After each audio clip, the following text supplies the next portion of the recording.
Hello and welcome to TFT Worlds, Day 1, Game number 4. Enjoy.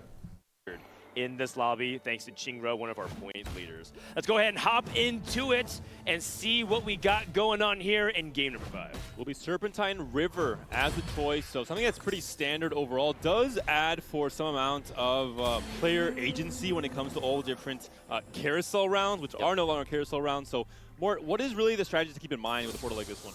It's really trying to vote for what you need at that moment, right? If you're playing really high tempo, if you can get that extra rerolls to power up your army even more, that can be really advantageous. But if you're looking for something like a tome, that can power it up. And as we see, this is a lobby full of 8 Earth players. So if we see a tome on that stage 2 pick or stage 4 pick, that's going to elevate people up on those compositions. So that'll be pretty interesting. And then there's always the mystery box, right? If you see that mystery box and you don't like the other 2 options, that can also spin things for a loop. So it could be anything. It could be even a tome. Even a tome. That's right. We all love tomes. We'll see. Serpentine River, I love that you said that you have agency over it. You have the illusion of choice. It's actually going to be the one option by that one guy who chooses health for no reason at all because he's loose streaking. Don't know why that's possible, but that's what ends up being the case a lot of times, at least for me. One more thing to know with the lobby complexion as well, 3 SEA players in this World Championship, all 3 currently in this lobby. We were mentioning on the desk as well, Piva, someone who had a very high hopes coming into this tournament, especially off of YBY's great performance in set 8. Rank 1 global, not the highest start, not the greatest start to this day 1. Can he turn it back in this game 5? I'm kind of hoping for silver, but gold is the most likely. It's a silver. And the reason why I'm hoping for it is because this is going to force a lot of Earth players to deviate. This is the hardest start for Earth players because branching out is high variance. Who's going for it versus who's rolling? 4 to 4 for now are all branching out. No. Okay, then I see a Zon emblem. I see a Slayer emblem in the top left. I see a Bruiser emblem from 10 on the top right. He's got to be happy about that. Yeah, for sure. We do see one player deviate. We see inconsistency chosen, which can be a very powerful augment. You get that econ going. It looks like we're going to see one more deviation here, one more player not choosing it here. Still making his choice between Component Buffet, Bruiser Heart, and AFK. But otherwise, yeah, like you said, a lot of emblems right now. And so this is forcing people to play something they may not have been planning. They didn't really have a ton of a choice. Well, I mean, he has to make a choice somehow. Component Buffet comes in. Somewhat fortunate they didn't portal away, and as a result can pick it up. For those of you who don't know, if that orb stays on your board and you portal away, you can't pick that up. That being said, not slamming it, not entirely sure what direction he wants at the moment. And looking at the lines overall for the lobby, 2 Slayer emblems, an Ione emblem, a Challenger emblem, a Bruiser emblem, and a Zon emblem. I think the Zon emblem, especially for Wage and Iverson, is very, very interesting. There's very high highs to get 2 of them. 6 Zon with all the overloads. It's going to be so, so cool to see. But we've seen some very crazy Graves builds in Stage 3 with that Zon emblem onto Graves. Yeah, I think Graves and Zon is something that I know Mort actually is not a big fan of, but there's been more traction of playing Rogue specifically with Graves to get adaptive or Shimmer Inject and have a high tempo.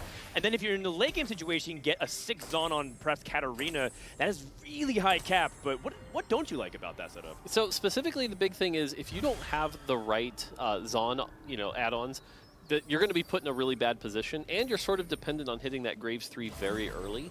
I've been much more a big fan of like the reroll Jinx version.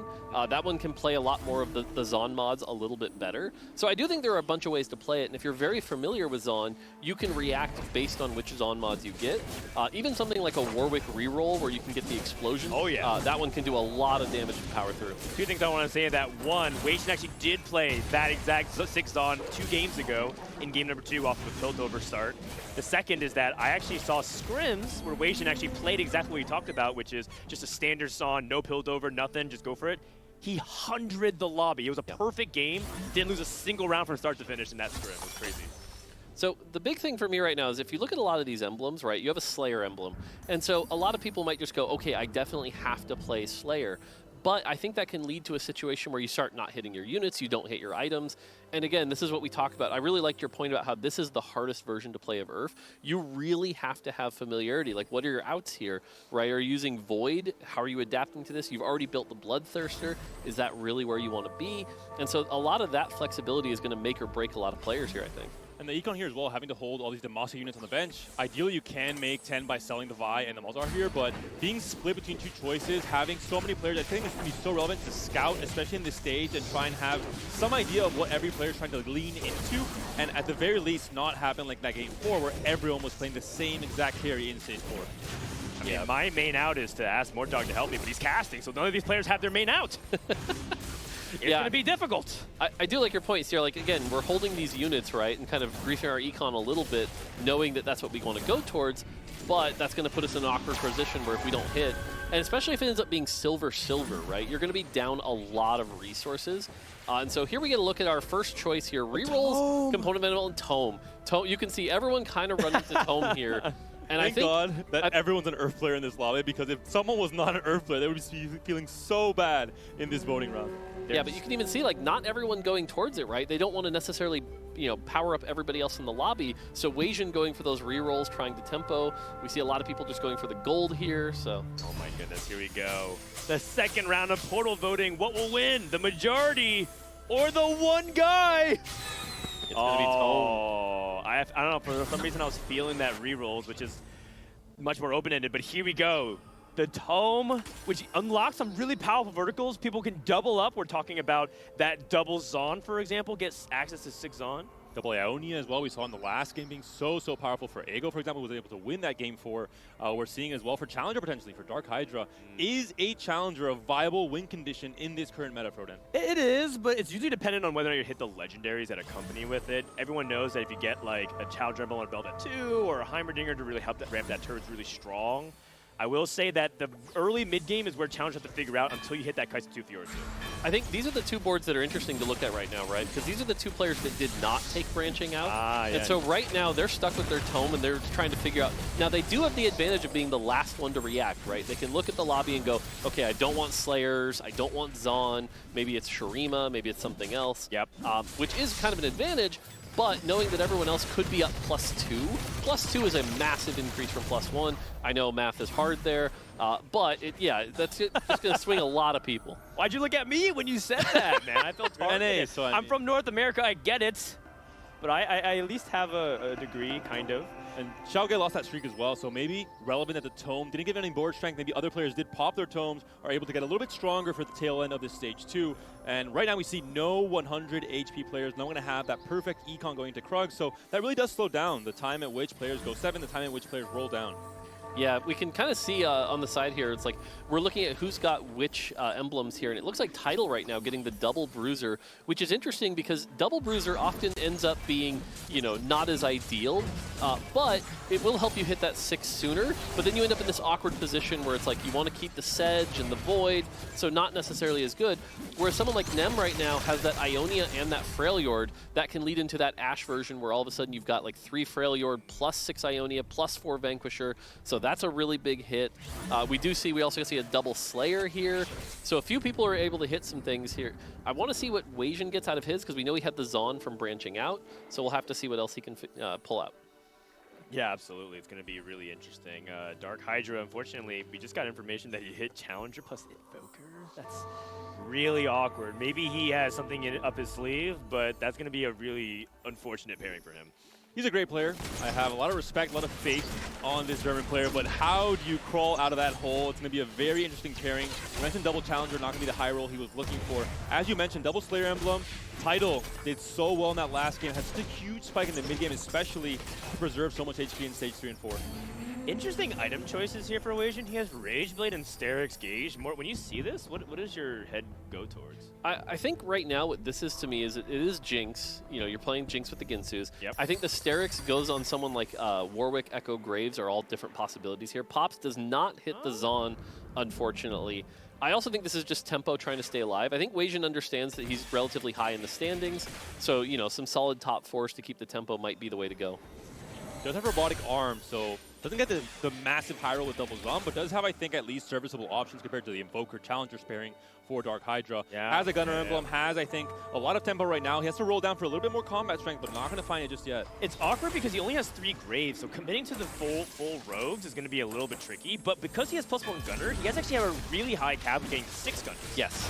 I think Gunner especially, the fact that it doubles at every breakpoint, you're going to be able to hit 4 Gunner early, which allows that Jinx to be very powerful in stage 3. And then, like you said, you can cap out at 6, which I think is one of the very strong versions here. I would be very surprised if he tries to go the rogue line. This feels much more like the reroll the Jinx, get the Jace, play 4, and then go to 6 at 8. We'll see what ends up happening here in the 3-2 augment. It can make a big change in direction. It's going to be gold tier, and a lot of people are really Dedication for Wei Jin. immediate option.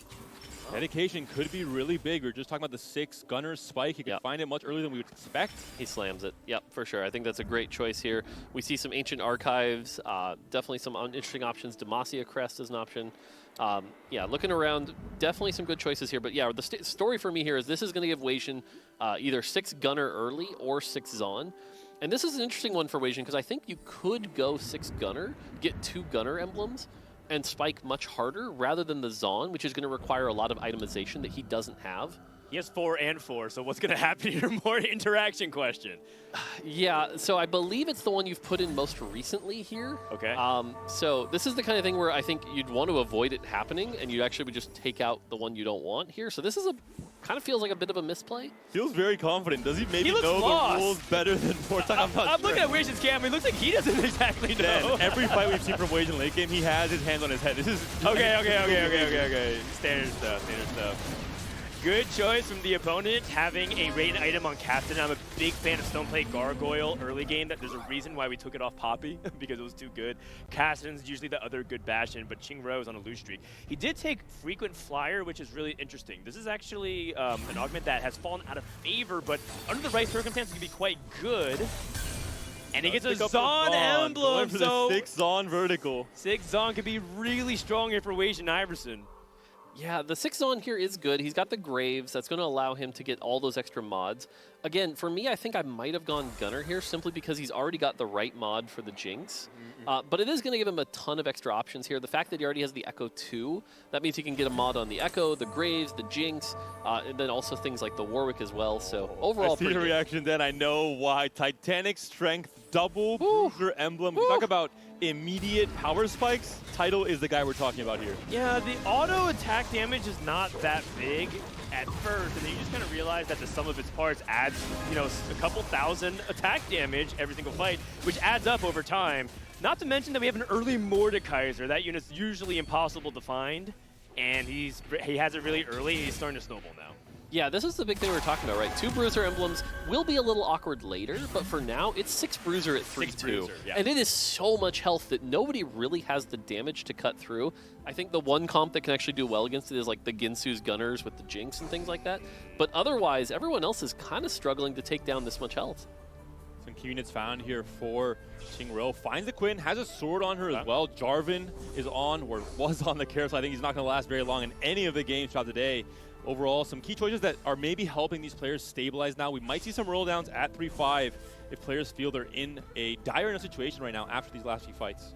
Yeah, I think this is one of the times where it's like, everyone has so many emblems, their plan is very set right now, right? And so now you're kind of at the mercy of the game, right? It's like, am I going to get the units I'm looking for? And I think this is one of the reasons why like these kind of Earth and high portal situations can be, you know, a bit of a struggle here because you don't really have a ton of control at this point. It's like, do I get the Mordekaiser? Do I find the units I'm looking for? And it feels a little out of their hands right now. Yeah, no Mordekaiser here for Piva, unfortunately, rolling down. Stops at 10, which is a really common thing to do if you need to roll again. Just had the option of being able to econ up.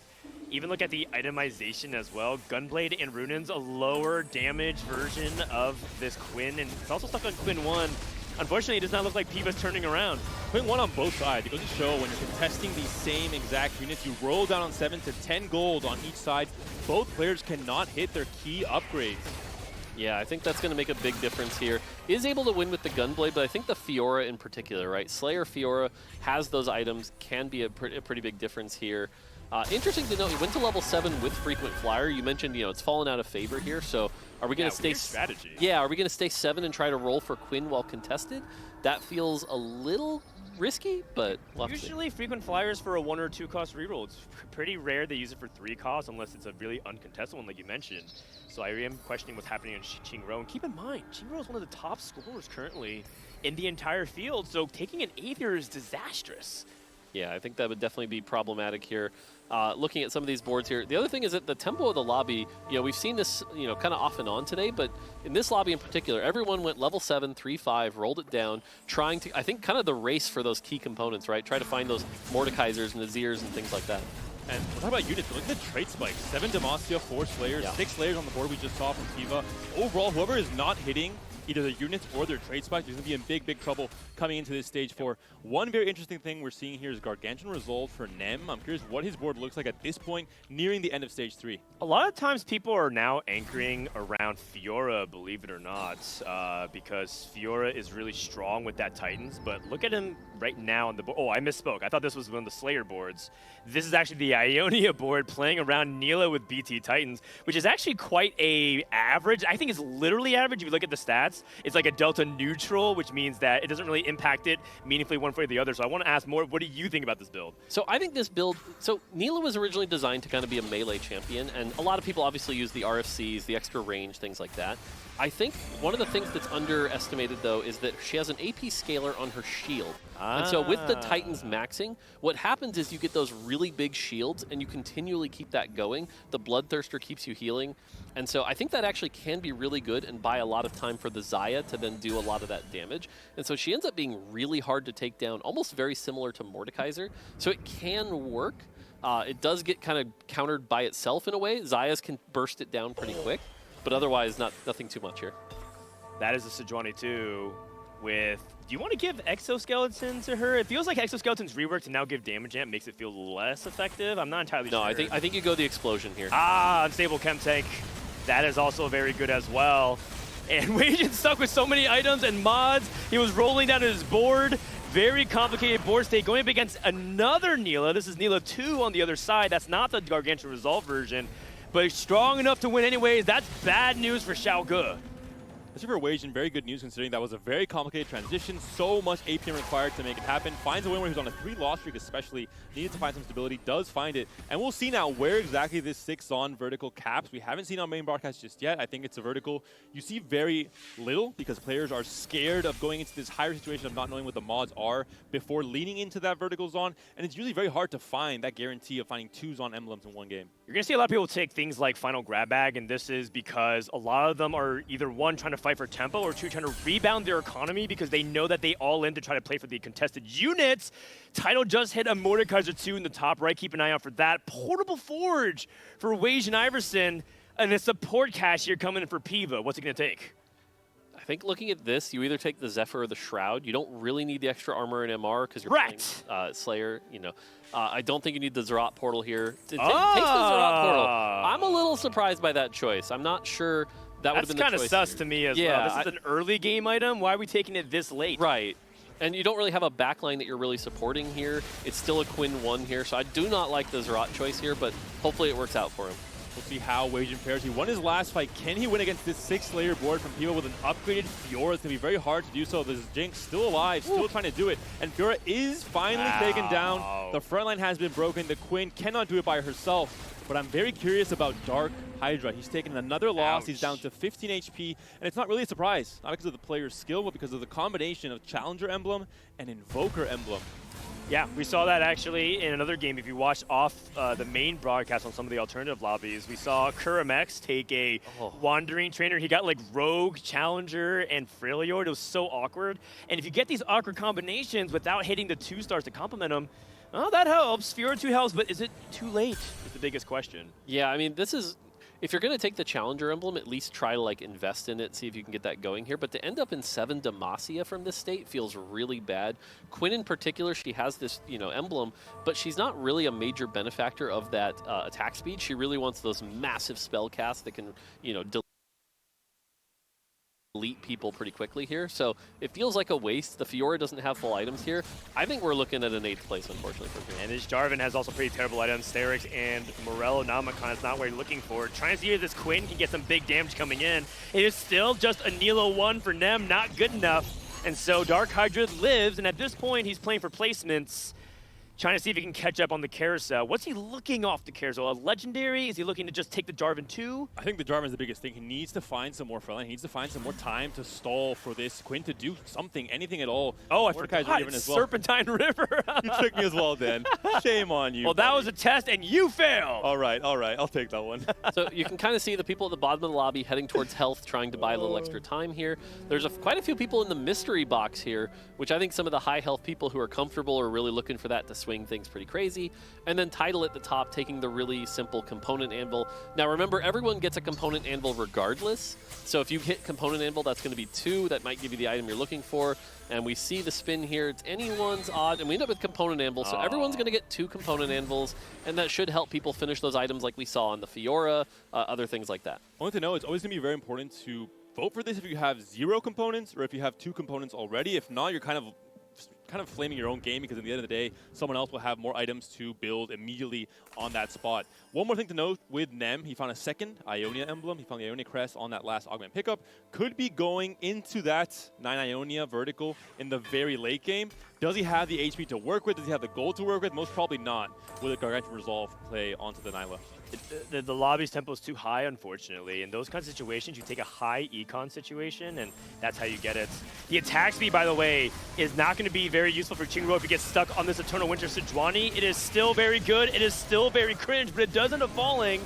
And Wage Iverson might end up getting overwhelmed. He was trying to see if he can get a streak here on stage 4, and that's not going to be happening. Chingro lives. Yeah, unfortunately with the 6 Zon, this is one of the awkward positions you can be in. And this is why I was saying I prefer the Jinx reroll version, because now all your carries are 2 stars right now. No one's that particularly threatening. Okay, there we go. So that feels a lot better now. Jinx 3 is going to be a massive spike. Now he can go to 8, get in 4 Gunner. So he's already done that. So this is actually now a very good spot. All we need is a sword to get that Infinity Edge on that Jinx. You've got the Gunblade, you've got the Robotic Arm. You can move those mods around. If Jinx is taking too much damage, you can get something else on there. So Weijin now looking like in a pretty good spot, I think. Yeah, we'll see. It comes down to how much HP can you preserve. Speaking of, Dark Hydra still stuck on Jarvan 1, 2 HP, and a Dream needs to stay alive. That is a Neela 2 with a Sniper's Focus, but does end up getting the Jarvan. Here comes the Mordekaiser to crash in, but it looks like the front line is just holding on a little bit too long. And our front line is cracking. Fiora trying to cast one more Blade Waltz. Ken Xiaoge able to withstand the storm. And it looks like Dark Hydra is going to barely live once more and climb ever so close to potentially getting that top 6. In a game like this, where you really didn't high roll at any stage in the game, I think you'd be content with really just getting a 6th. So Dark Hydra hoping to win maybe the next fight, maybe the next 2 fights, and hope that's enough, and maybe have Nem and Chingro bleed out to a 7th and 8th. Yeah, interesting to note, too, is that when he hits that Mordekaiser 2, if he does, he wants to upgrade and put the Radiant item on that Mord, but for now, he has to carry around Fiora and Quinn, which is not the most consistent duo.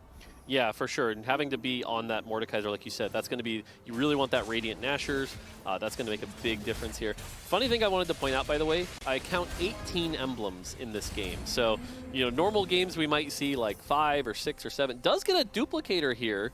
So that's going to help if you can find the Mordekaiser or the Jarvan here. Again, like you said, the odds of ever going 8 here are pretty slim. Finds a Mordekaiser. So now it's just a question of which. Okay, so now you pop the Mord, you lock the shop. So at least this is a good situation. At least we were able to hit here.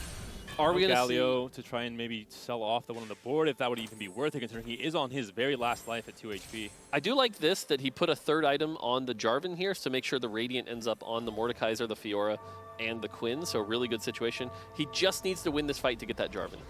It does move up at the last second to get the resistances onto that Jarvan. Let's see, going against Chingro, who also only has Fiora 1 and Mordekaiser 2. Cataclysm lands on the top right, which is huge. Mordekaiser can potentially flank on the other side as well. And this is an opportunity for Dark Hydra to make big grounds, and Chingro can't go 8th. He's in the lead of the standings, and taking 8th here is an utter disaster, and that is a cutscene. Talked about the importance of winning this next fight, and he wins against a direct rival as well. So relevant. Nem and Chingro both going 8th and 7th. Dark Hydra lives for at least one more fight, finds the big upgrade on both the Mordekaiser and the Jarvan. Could this be enough to maybe claw his way back into the top 4? His board is one of the strongest we can see, and this is an excellent way to piece things together in what is a high contested lobby in an unideal scenario with the emblems. But the question is that HP, right? Some people are also really strong. All it takes is one loss, and Dark Hydra's gone. Yeah, this is actually, it barely worked out. Like we said, we got through by the skin of our teeth, but now the fact that we actually have the Invoker emblem is helping a little bit. We're going to get those Quinn casts a little more often, those Fiora casts a little bit more often. The fact that we have the Challenger actually is helping a little bit. That Fiora casting quite a few more times than a normal Fiora would. The Jarvan with the Morello, so our itemization is really solid all around. like you said, this could be a top 4. It's going to be tough because one bad matchup and he's dead. But overall, win. yeah, like you said, we were talking about he wanted to be happy with a 6th. This could be at least a 5th, and that's amazing. Wage and Iverson, by the way, losing to what looks like Piva's board. Piva still playing that double Slayer emblem. He must be really strong in online as well, but everyone else is powering up as we come upon the stage 5 carousel for Dark Hydra. Another thing to keep in mind is how much does he want to keep his board really nice and tight, right? We talk about how positioning, a lot of people are trying to maximize their value, but they're also playing into other people's AoE. Keep in mind as we potentially go into his game-defining moment here for Dark Hydra. Both knocked down to 1 life as well. Shunga still sitting at 20, so he still has at least 2 lives to go here. We'll see what Dark Hydra can do in what could be the last fight for the EMEA player in this lobby. And that Jarvan looks so scared on the left there. Might jump into this entire clump, the battle between Tidal and Dark Hydra. If Jarvan casts onto this Quinn, she could be in so much trouble. The Mordekaiser are also moving on the left side of the screen there, but the Fiora buying time, staying alive. One more Blade Wall does come through. But as she's taken down, the Mordekaiser is the last line of defense with only 2 HP. Dark Hydra is out of contention. Does anyone get knocked out below him into 6? That's the question. The answer is no. No, Foeman did end up dying to Wage and Iverson 6 on, but just preserved enough HP. And now we have our top 4. Let's take a look and see what Xiaoge can take. It is the Adaptive Helm, leaving Wage and Iverson with a free Aatrox and a Protector's Vow. That item has definitely taken a step down from where it used to be, but it's still a pretty useful utility item, I think. Yeah, especially for the Sejuani he's got, although it looks like he's going to put it somewhere else for now, possibly even the Jace just to get it casting quicker to give that Jinx extra attack speed.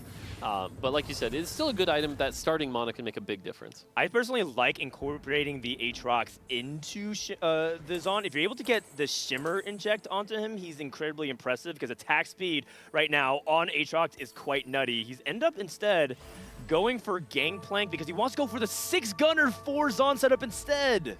Interesting. I like this play a lot. Wow. He knows the mods he wants. He's got the robotic arm on Jinx. And remember what I was saying, that Gunner doubles from 12% to 25% here. So this Jinx is going to be able to start hitting like a truck.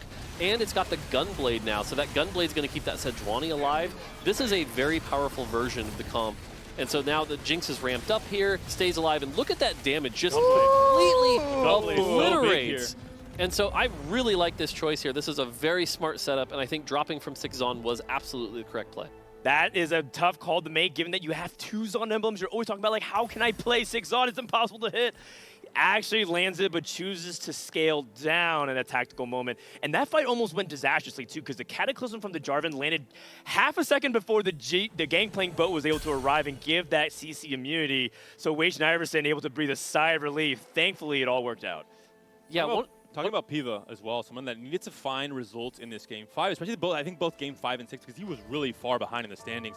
Thankfully for him, in the top 3, and we'll see if he can climb up into those standings, hopefully to beat out Tidal, who was playing a 6 Bruiser line, very strong in the mid game, should at some point in this late game start bleeding out, but we'll see if that's the case, because he's sitting on 4 Mordekaisers, could be thinking about going for Mordekaiser 3. Yeah, if he can hit the Mordekaiser 3, that'll be really big. We're talking about the Jarvan here, and yeah, thankfully, again, the Gangplank casts very quickly here, so we're CC immune, but it feels like right now, people are still kind of grouping up, getting baited by whether it be like the Demacia armor, or whether it be the Jace. Like, if you move the Silco to the left, you can maybe, you know, taunt away from that Jinx, your main carry here. But yeah, showing the power of 6 Gunner, showing the power of this Gunblade, this feels like a great setup. If we can just 2-star a few more units, this should be a really good spot. Yeah, overall, this is an interesting spot specifically for Tidal on figuring out whether or not you do want to chase that 3-star 4 cost or going to 9. I'm actually surprised how poor he is, given that he was very healthy and he was on the streak for a while. It could have been the situation where he just wanted to pressure the rest of the lobby, and so he was at 0 gold and couldn't restart his economy quick enough. But now, I don't really know who's going to be winning this lobby. Right now, if you're favoring momentum, Wation's on a 3 streak, so he's most likely to climb. But Piva has 73 gold as we're looking at his POV. He's trying to go to level 9. What can he do with it? Stage 6, 20 gold to roll with, not really that much. What's the key unit to add here more? What is Piva looking for? I mean, I think in this position, it's honestly either Heimerdinger or Aatrox. But otherwise, to be honest, I don't really agree with this play of leveling here. It felt like, you know, he leveled to throw in 2 Freljord and an Ashe. You could have held that gold. He's got enough health to survive one more fight. Could have played around something like a Fiora 3. This is a really kind of an interesting play here. Hopefully the Freljord can make the difference here. That Shred will be pretty valuable a little later. And he has the Rek'Sai 3, so a lot of carries here. I mean, looking at his setup, he has 1.5 items on Sejuani with a belt and a ZZ Rod portal. That is not good front line. Sejuani does end up falling. Rek'Sai 3 is down. What is that? Fiora, that Blade Waltz made a way to the back and eliminated that Jinx 3 right as she was casting the fish bones. That means Weishin's down to 1 life. So it looks like Piva said, hey, I might be just playing for second here. I'm trying to squeeze out value, get that win over Weishin, pressure his life total, and secure a top 2, which, I mean, that's a mark of a rank 1 global player, knowing how to squeeze out 1 placement. Heimerdinger has been found. As you mentioned, Mort, if he would have waited a few more rounds, maybe he would have had enough gold to actually buy turret upgrades and have his Heimerdinger be a more impactful upgrade to this board this late into the game. We're already halfway through stage 6. Yeah, this one's interesting because now, like you said, you need to hold a little bit of gold, then put it in, then roll and try to hit those upgrades you're looking for here. But against Tidal in this 6 Bruiser board, we've talked about how much health it has. And just look at these items. On the Mordekaiser has basically the ideal items you're looking for. The Azir, the fact that the Azir is going to ascend with all that health, it's just so much power right now. Yeah, taking a look at these dual fights simultaneously. Weishin gets the Ghost. Tidal versus Piva is what's happening. 4 HP. And Tidal does look like he's trying to get through the front line. Weishin does look like he's down for the counts. That 6 Bruiser is just too much. Tidal working onto the backline as well. And Tidal with 2 comfortable wins, beating Weishin Iverson with his Ghost and dealing damage to Piva. Weishin Iverson with another solid top 3. Can anyone stop Tidal from this Bruiser rampage? GP and Aatrox have been found. Strategist is also here for this board for Tidal, so the extra AP onto Azir and the Mordekaiser. The shielding with the Bruiser emblem on the Mord, so big, scaling off of his own HP. We saw it, so much damage coming through from the Quinn. It seemed like it was doing absolutely nothing to these last few units for Tidal. Trying to get this game plan in to see if the Dreadway can get this one final CC immunity against Jarvan's Cataclysm. This could be the striking blow that Tidal needs to secure this game and catapult himself to the top of the rankings here. What's going to end up happening? Cataclysm does end up missing the Quinn, but it's really about whether or not the army able to ramp up.